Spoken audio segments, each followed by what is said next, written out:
warahmatullahi wabarakatuh.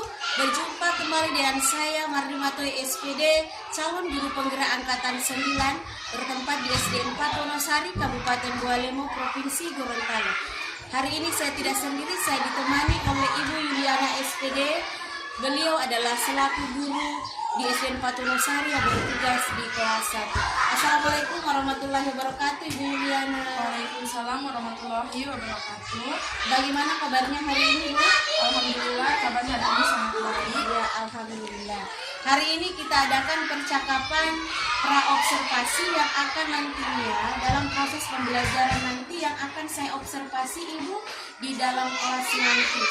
Yang sebelumnya nanti saya akan amati Ibu dalam proses pembelajaran yang akan Ibu lakukan di dalam kelas.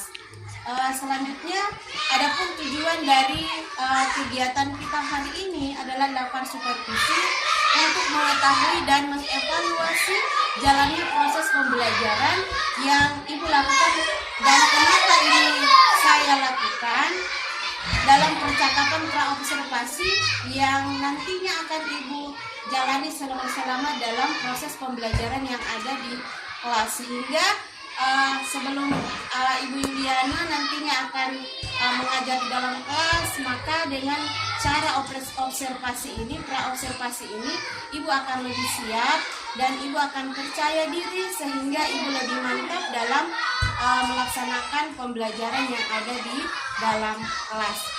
Selanjutnya ada beberapa pertanyaan yang akan saya sampaikan kepada Ibu Yuliana. Yang pertama berkaitan dengan tujuan. Nah, kira-kira apa tujuan pembelajaran yang akan Ibu capai selama proses pembelajaran nanti?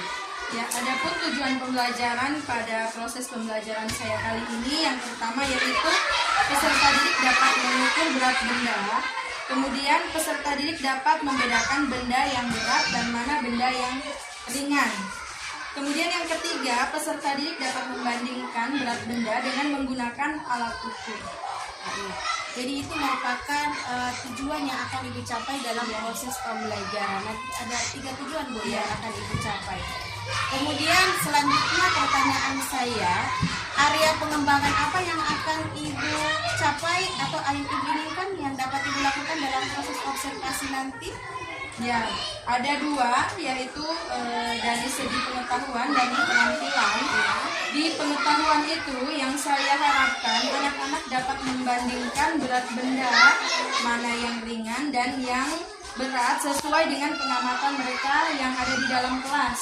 Misalnya ada meja, kursi, jadi mereka bisa membandingkan mana yang lebih berat dan mana yang lebih ringan. Kemudian dari keterampilan anak-anak saya harapkan anak-anak langsung mempraktikkan secara langsung di depan kelas, yaitu menggunakan alat ukur. Ya, baik, berarti area pengembangan yang nantinya akan Ibu capai itu adalah 2, di pengetahuan dan keterampilan. Nah, ini saya di sini mendengar Ibu bagaimana rancangan pembelajaran yang akan Ibu terapkan di dalam kelas, kemudian dari segi strategi Ibu, kemudian model ataupun model pembelajaran yang akan Ibu laksanakan dalam proses pembelajaran.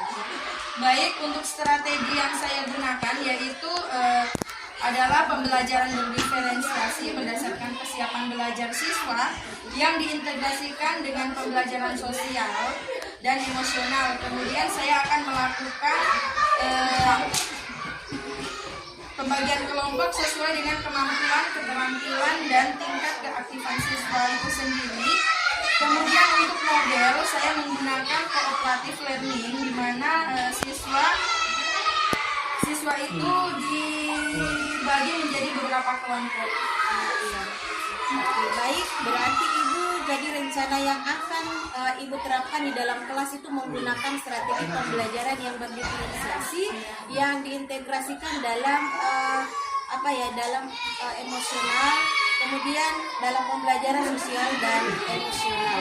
Nah, bagaimana dengan media pembelajaran yang akan Ibu pergunakan di dalam kelas nanti? Medianya seperti apa? Medianya yaitu yang pertama yaitu saya menggunakan layar monitor atau LCD proyektor.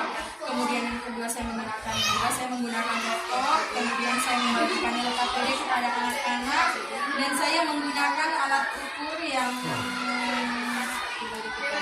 ada alat ukur memang yang khusus digunakan anak-anak untuk menimbang berat benda yang akan saya. Oke, kira-kira kapan Ibu melakukan kegiatan pembelajaran tersebut, kemudian di hari apa, di jam keberapa nanti akan saya bisa sesuaikan dengan jam saya. Jadi saya akan melakukan proses pembelajaran ini di hari Kamis, ya. Jadi di jam pertama. Nanti saya di jam pertama. Oke, nah berarti di hari Kamis nih ya, Iya. di hari Kamis di jam pertama nanti saya akan datang ke kelas Ibu. Saya akan melakukan supervisi kelas dan saya akan melihat dan mencatat hal-hal yang terjadi dalam proses pembelajaran Ibu. Kemudian nanti setelah Ibu lakukan kegiatan observasi atau pembelajaran di dalam kelas, kita akan adakan lagi percakapan terakhir itu yaitu pasca observasi. Nantinya dalam pasca observasi nanti itu akan dihadirkan pengajar praktik saya dan akan langsung melihat bagaimana proses kita pada pasca observasi. Nah, sebelum kita akhiri, kira-kira apa yang Ibu dapatkan dari hasil percakapan kita hari ini?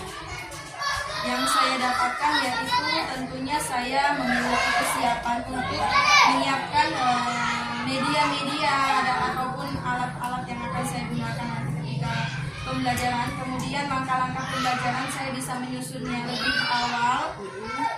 Itu yang saya dapatkan di wawancara hari ini. Oke, baik Ibu, terima kasih Ibu atas waktunya yang sudah bersedia berbincang-bincang dengan saya di percakapan observasi. Sampai bertemu di kegiatan observasi kelas hari Kamis ya Bu, di jam pertama. Oke, terima kasih. Wassalamualaikum warahmatullahi wabarakatuh. Terima kasih atas kesempatan ini. Saya Marlina Toy. Wassalamualaikum warahmatullahi wabarakatuh.